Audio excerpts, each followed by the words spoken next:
Hello my dear friends and welcome back to another Star Wars news update. Oh boy, this is an exciting one because once again, we're talking about Andor Season 2. Quite a few invigorating updates, and then afterwards we have a few things for the Mandoverse and a small tidbit about Star Wars gaming. So first things first, Arjona, Bix Colleen, in a brand new interview with a Hollywood Reporter, teases the second season of the show is better than the first, but she insists when she was reading the script for the first episode, she was thinking at the back of her mind, this can't be as good as the first season, but it was, and she says, quote, "It's effing better. It's so much better. What he's crafted and created is mind-blowing," and she's talking about Tony Gilroy. She asked him for lots of advice, and she's extremely impressed by the way it turned out. And as you're going to see in just a bit, my dear friends, the show might be coming sooner than we think. But over to Diego Luna, he also had a few things to say about the upcoming second season. He dropped a bombshell we didn't previously know. There was already the assumption that Season 2 feeds directly into Rogue One, but what we didn't know is that Tony Gilroy wanted to alter our perception of the 2016 movie. That's right, and we shouldn't underestimate the extent of it. Diego says after Andor Season 2, Rogue One turns into a different film, and this all concerns the role that K2SO is going to play. The return of Alan Tudyk was confirmed in the D23 footage. Speaking to EntertainmentWeekly.com, Luna says in the second season K2 has no filter, and he's so happy that Cassian gets more scenes with his KX series best friend again, although this time round it was different, and he describes the experience as delicious. You don't often hear actors describe the roles of their co-stars as delicious, but I suppose this time round, it was something very special. And if you thought the only role K2SO is playing in the second season is to meet Cassian, to show us that story in live action, you're mistaken. It's so much more. Apparently K2SO had a larger role to play in the few years leading up to the movie, and this is going to change how we see Rogue One. Luna says, "We're going to find out how K2 became such an important character for the rebellion. There is so much we haven't seen yet," and he seems to imply there's going to be character development for some other familiar faces from Rogue One. He said this, "I think people watching Rogue One, after watching Season 2, are going to see a different film. Everything will be signified differently knowing what had to happen for K2 to be there.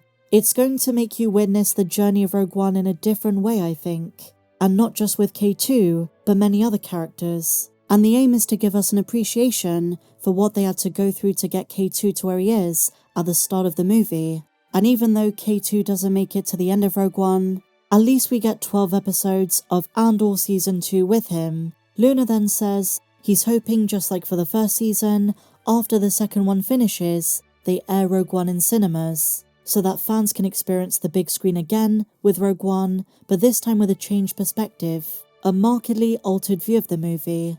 And when StarWars.com recently sat down with Diego, he teases Andor Season 2 is coming, quote, very soon. So while the current rumour is sometime next summer, it could come out sooner, in the first quarter of the new year. And in other Andor updates, it seems like Hasbro and Lucasfilm have finally gotten something right ahead of a show.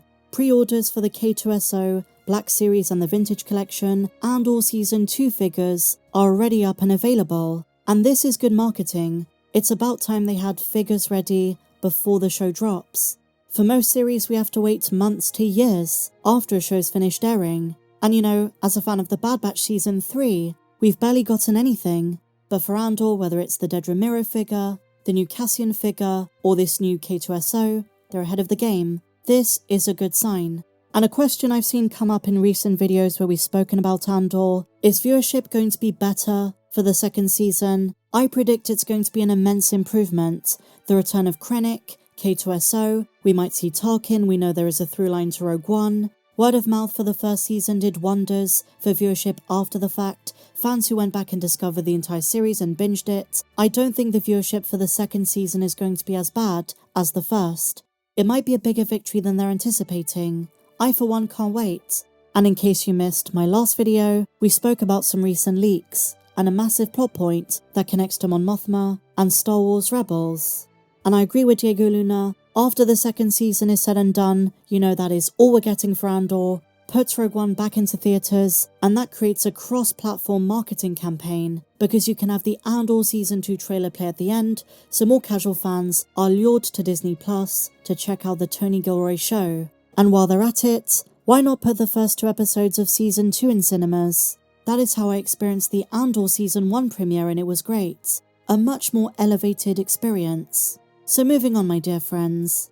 Katee Sackhoff, Bo-Katan Kryze herself, was asked if she's going to be involved in the upcoming Mandalorian and Grogu movie, to which she responded, "If I did tell you, they'd probably kill me. Number 1, if I knew, I wouldn't tell you." Now here's the thing, it's a smart response, but at the same time, she's kind of just admitted she is involved. She could have just said no, I haven't heard anything. She makes it sound as if she knows something. Some say it's a no-brainer we're going to see Bo-Katan. The clans of Mandalore are now united, while others, mainly those who criticize The Mandalorian's 3rd season for including too much Bo-Katan, hope that the Mandalorian and Grogu movie is just focused on the adventures of Din and Grogu. And we don't really need to see Mandalore, they should just give it a break. Re-explore it when the Mandalorian returns to the small screen format. I personally like this idea, but to be honest, given Katee's response, the way she words this, I have a pretty good feeling she's going to make an appearance. She's still good friends with Din and Grogu, even though they're now living on Navarro. And speaking of Navarro, some good news, although with a hint of sadness of course. Next week, Carl Weathers will receive a star on the Hollywood Walk of Fame. Very well deserved. We're going to miss him so much when The Mandalorian returns. In other Star Wars news, my dear friends, yet another project might be abandoned. The lead writer on the upcoming High Republic game Star Wars Eclipse has left Quantic Dream, and this renders the future of the game up in the air. Adam Williams, who was also lead writer on 2018's Detroit's Become Human, announced on LinkedIn he would be leaving the studio to form his own development house. His message reads, quote, "After almost 10 years at Quantic Dream, I'm leaving to found a new studio. Together with a group of very talented designers and developers, we can't say too much yet. We're working on something very innovative, very special, and for now, very secret." But Williams' departure is the latest in a long line of issues that have plagued Star Wars Eclipse and its development. After its initial reveal, fans began to boycott the game following accusations levied towards the founder of the company. Accusations of various forms of discrimination, creating a hostile workplace, extreme crunch hours which were allegedly instituted at times, which violated French labour laws. There has been a lot of controversy surrounding Quantic Dream, and fans have been divided on whether or not they want Lucasfilm to work with them. But now it seems like the future of this game is very much a question mark. Are they going to continue working on the game and developing it, in spite of one of the lead writers stepping away? Quantic Dream don't really give us too much of an official word on these kind of things, so we might find ourselves in a situation that, in perpetuity for many years, we don't hear official word either way, and they never confirm if it's being scrapped. But even when this game was in active development, gaming outlets and media sources around the world were saying, this is a game that is many years away from being finished. There were doubts as to the studio's capacity, given divisions within their own company, and now I guess, with the head writer stepping down, either Lucasfilm goes with a different developer and this game gets a revamp, they continue without Adam, or it just never gets made. But what do you guys think? Share your thoughts on everything we spoke about in the comments down below. If you enjoyed this video, please be sure to give me a big fat thumbs up, subscribe if you're new, and may the Force be with you, always.